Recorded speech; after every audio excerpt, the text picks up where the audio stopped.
Hi, everyone. Welcome to Flock Talk. I'm Erin Morgan. And I'm Jordan Sloggett. And we work for the farmer members of the Ontario Sheep Farmers Organization. This week, we're discussing Genovis and all things sheep genetics with Delma Kennedy from OMAFRA. Delma Kennedy, thank you for joining us on the Flock Talk podcast. Would you like to introduce yourself to our listeners? Sure. So my name is Delma Kennedy. I'm a sheep specialist with the Ontario Ministry of Agriculture, Food and Rural Affairs. And I guess just sort of a little bit of a background so that you understand sort of where I fit into Genovis is I started my career with OMAFRA as the assistant coordinator of the sheep and swine performance programs. And that was back in the days when the beef, sheep, and swine record of performance programs were in Ontario were all still operated by OMAFRA. And so I was directly involved in operating the sheep program until it was privatized to the industry in 2010. And then currently, I'm still an advisor to the Genovis Program committee to help support the industry as they try and collaborate together. That's great. Thanks, Delma. So as we get started, do you mind giving us like a little bit of a history? I know that it didn't start out being called Genovis, and the University of Guelph was part of developing what is now Genovis. So can you give us a little history? How did the program start and how does it work today? So Genovis is a sheep performance testing program, and it was actually started in the 1970s as a joint venture between Agriculture Canada, which provided kind of the home test software, and a RAM test station that we ran in OMAFRA. And so basically, over time, it evolved to just a federal system that most of the provinces belong to, and one that we had in OMAFRA because we crashed the federal system. And then as we got to the year 2000, there were going to be issues with the Cobalt program, and the federal government got out of the business of providing performance testing programs. And so basically, Quebec and Ontario started to work together to try and maintain one system for Canada. And so how does it work? I guess basically on an individual level, information is collected on farm and it's sent to a central database where animal performance is compared among flocks, years, and seasons, and animals are ranked, and then results are sent back to producers. So when you say performance test, can you elaborate on that? What does that mean? So performance testing is basically measuring traits in the animal that are economically important. So if we use growth as an example, a producer would measure, say, how fast a group of lambs grow on his farm. So if I measure them, say, at birth, and then I measure them at weaning, all of those animals are going to have slightly different weights because they have slightly different growth rates. And so that allows producers to actually compare animals and select within them. And so that's a performance. So, Delma, you had just kind of touched upon the fact that producers would be capturing the weight. Is there any other data that producers collect and enter into the system? So in order to use the system, you basically have to collect some basic information on lambing. So you need information on the ewes and their lambs. So how many lambs were born, the date they were born, potentially birth weights. You want to record things like lamb mortality, weaning weights, 100-day weights, and hopefully also information on who the sires of the lambs were. Okay, so I'm farming, I'm recording all of this information, and it's going into the Genovis system? Right. And so you would put that into the Genovis system, and then what you would get back is basic information on growth rates, ewe prolificacy, lambing interval, and a ewe's ability to raise her lambs. Great. And then how would I use that information to make decisions on the farm? So One of the advantages of putting that into the system is that the program uses all of the information you collected on the farm over time, so across years, across seasons, as well as information that other people are putting in the system, and it compares the animals to each other based on their pedigree and relationships. So how this works is if I wanted to select a ram, say, for example, that has the potential to have the highest number of lambs born, then, your first reaction is, okay, I'll choose a ram that's a triplet. And that's, he has potential then to have more lambs. His progeny will have more lambs because he's a triplet. And so we could do that without the program, right? He's born, I saw that he was a triplet, and I could pick that animal. But what the program does is it knows the difference between a triplet whose mother and grandmother had triplets 6 out of 8 times they lambed, and a triplet whose mother and grandmother had triplets once out of lambing 8 times. Mm-hmm. Mm-hmm. And so that allows us to make a better decision on who is going to change that trait in my flock. So you had said that this program, it's been in place for a number of decades now, with emphasis on the genetic progress of it. Can you maybe discuss some of the impacts that the Genovis program has had on improving specific traits in sheep, such as wool quality, growth rates, or reproductive efficiency? So the biggest impact the program has had is for individual producers and farms and the change within the farm. And the reason for that is because we're a small industry and we don't have a lot of participation. And in an ideal world, we would be changing the Canadian flock on a sort of large scale. But with low participation, we don't really have the capacity to do that. So most of the change has been on individual farms. And so you'll come across individuals who are very keen on the performance program because it's made a big difference in their animals, in their farming operation. So when you're looking at this program, from a 50,000 foot level, and you're deciding, as a producer, whether or not to participate, especially if you're a commercial producer, why would you participate? What do you get from the program? If you want to say buy in genetics, what type of information can you get sort of on a larger scale about genetics that you're buying into your flock if you're trying to improve it from the outside? So what the program helps you do as a commercial producer is confirm that your choices are good.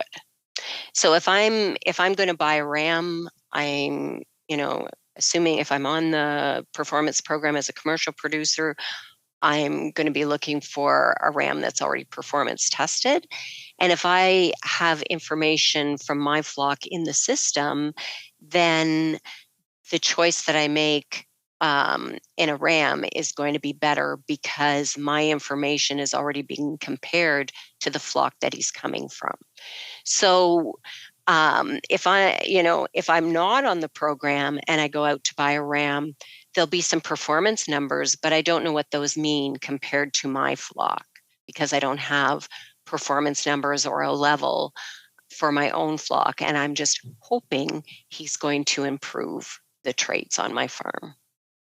Okay, so the Genovis system, when you look at the information in Genovis, you'll get numbers for your flock, and you can compare them to numbers, and it's a sliding scale, so you can see how you compare. Right. And so we have genetic evaluation numbers. And so I'll have a genetic evaluation number for, say weaning weight.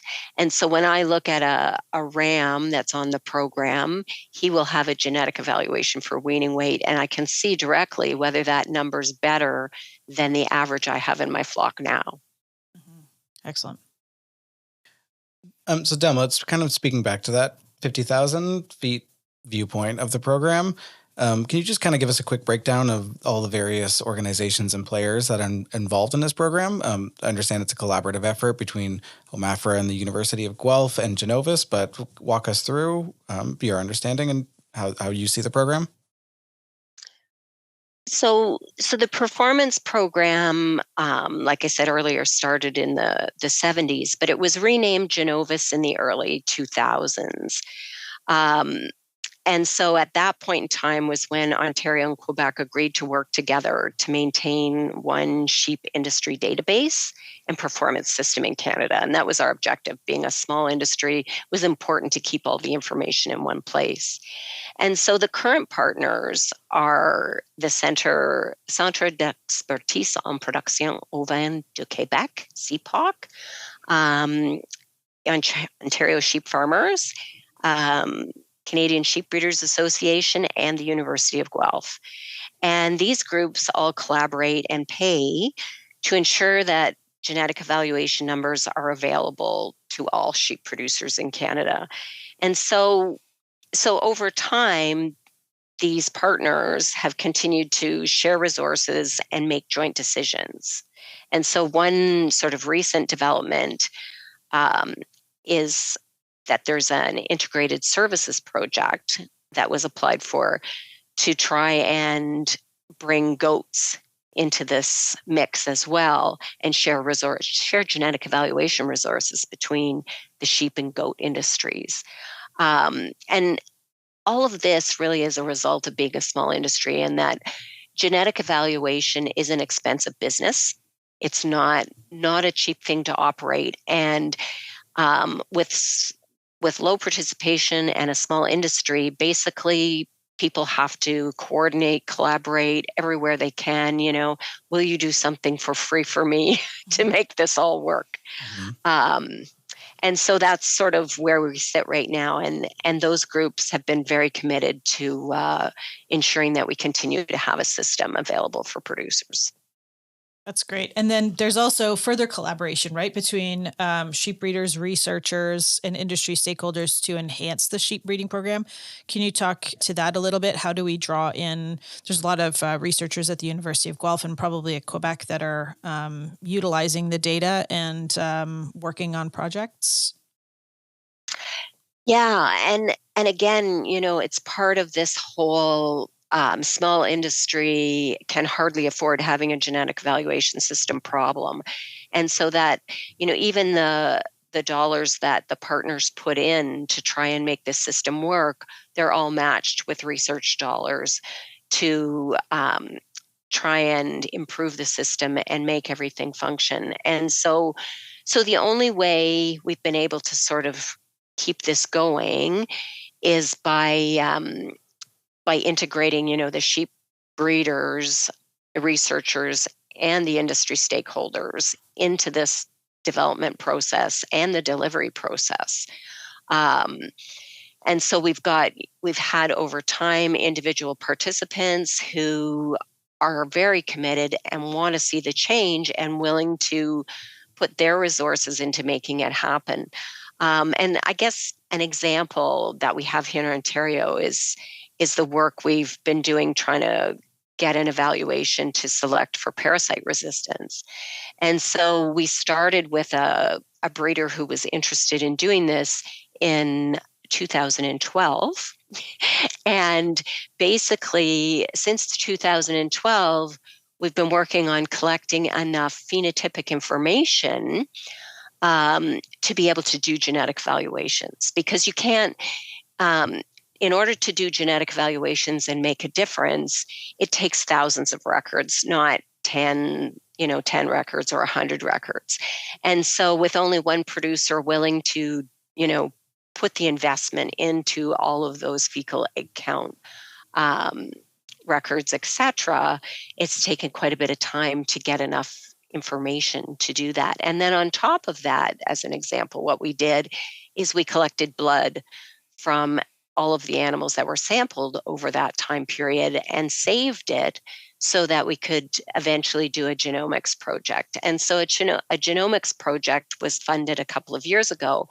And so just sort of how it works with the small industry is we wouldn't have been able to get enough funding to collect data and do genomics work in the same project And because we're small and behind the large industries, we wouldn't have been able to get funding just to collect the phenotypic data because that wouldn't be considered new or novel. So this is how we were able to, over time, collect this sort of data with summer students and people off the corner of their desk, so that we could have a genomics project, which is currently underway with that data. That's great. So you sort of just spoke to this with regards to parasite resistance and the genomics project, but are there any other ways that the Genovis program has evolved since its inception to meet the needs of Ontario sheep farmers? And maybe you could speak to integration of new technologies like ultrasound measurements to enhance sheep breeding and selection. So I guess the biggest, like one of the biggest evolutions really is how we how we can participate with the program. And because it started as a paper system through the mail, right? You write your data into the form, you mail it in, and you get a report mailed back. And now it's evolved to the point that there's an online portal where producers can add their data directly to the database and generate their own reports when they want them. And so that's sort of one of the big evolutions. As far as technology, things like ultrasound, we started the ultrasound project in the 90s, if you can imagine. And so we still have fairly low participation with measuring loin depth and fat depth, but we do have the technology and the evaluations to do that. And again, just like the parasite resistance, it took quite a bit of time for that to evolve due to the small numbers.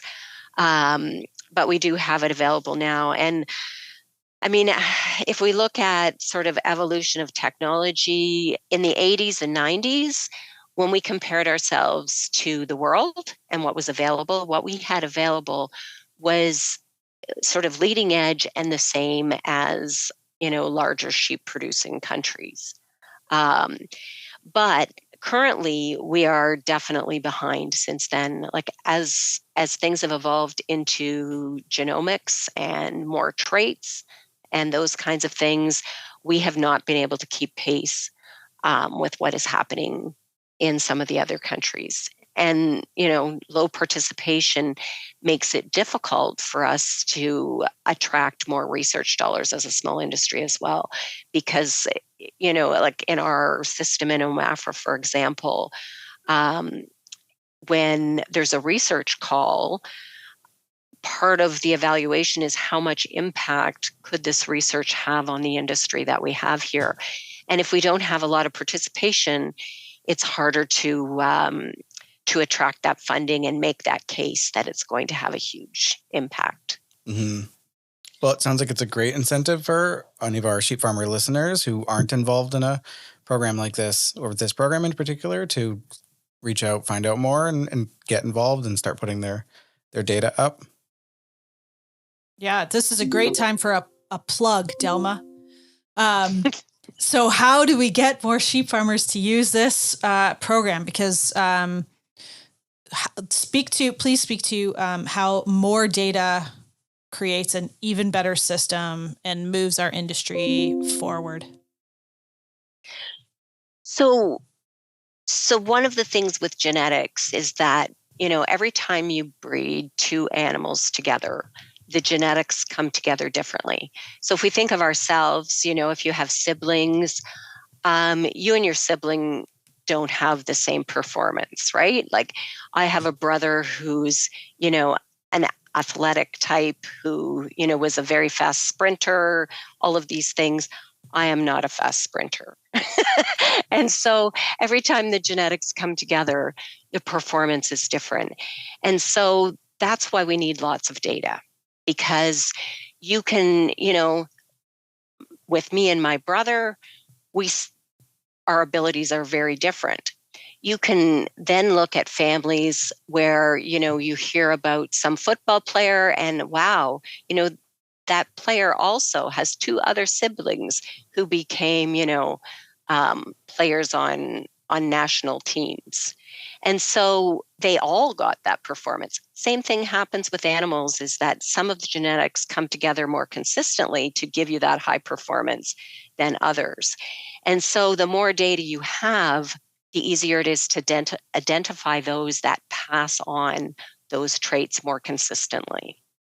And then as well, between flocks, the more flocks you have, then it's easier to identify animals across flocks for that higher performance. So it takes more performance. And one of the things that sometimes gets lost is that we still need this data. And I know you spoke a few weeks ago to Dr. Angela Genovis talking about genomics. And, in the 80s and 90s, we used to say, wow, once we have genomics, basically, and we've identified all of the genes, we will be able to pick the animals we want. We won't have to worry about taking all these measurements and collecting so much data. And how it's turned out is that's just absolutely not true, because the environment has a whole lot more effect on the genetics than we understood at that point. And the whole field of epigenetics, which is the ability of the environment to turn genes on and off, has come into play since then. And so it turns out that we still need all of this phenotypic data in order to take advantage of the genomics. So the whole genomics side allows us to accelerate how fast we can make change, and it makes our selection more accurate, but we still need all that data. So an ongoing problem to have enough data. Mm-hmm. Yeah. Delma, looking ahead, what are the future goals of the Genovis and genetic evaluation, and how do you foresee this whole program kind of further shaping the landscape of sheep farming in Canada? So one of the things I think that we have to keep in mind is that genetics really is the cornerstone of our sheep industry. And the reason why I say that is that genetics is the limiting factor when your management is perfect. And so if I have an animal that only has the genetics to have one lamb, it doesn't matter how well I feed and manage her, she's still going to only have that one lamb. And so to be competitive in the future, we really have to start to pay attention to our genetics and the base that we have. And so our genetic evaluation system that we have now needs to integrate more traits, things like mature body size, stayability, meat quality, things like that.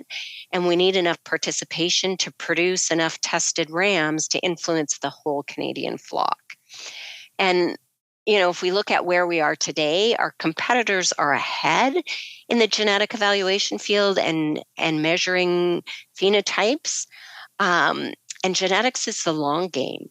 So suddenly we could find that we're less efficient than our competitors or everybody else, and then it takes years to catch up. So it's something that we need to think about now, and we need to ensure that we're able to compete into the future.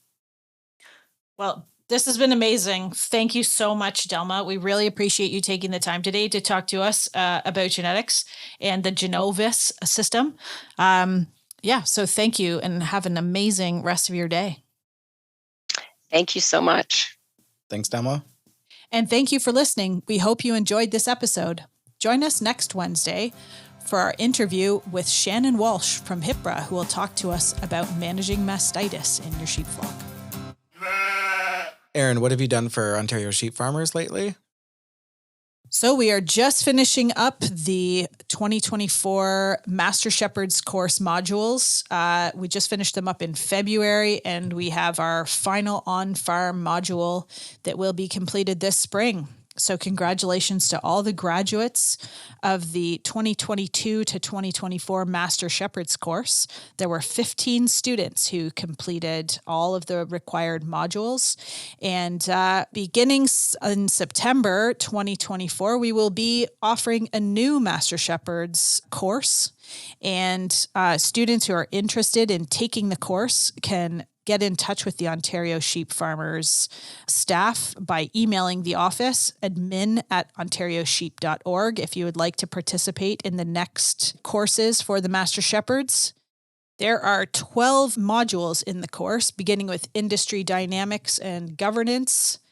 We talk about flock productivity, lambing, business planning, flock nutrition, predation and pasture management, genetics, infrastructure and feeding systems, effective flock health management, lamb feedlots and dairy sheep, marketing and wool, and end with a business plan presentation. That sounds like something that you'd be interested in, and you've been a sheep farmer for at least 2 years. Please consider the Master Shepherd's course starting September 2024. If you enjoyed our podcast, please subscribe through our podcast app to receive alerts for our future episodes, and please share our podcast with your friends.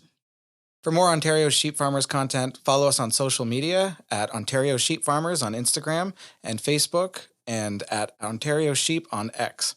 And visit our website at ontariosheep.org.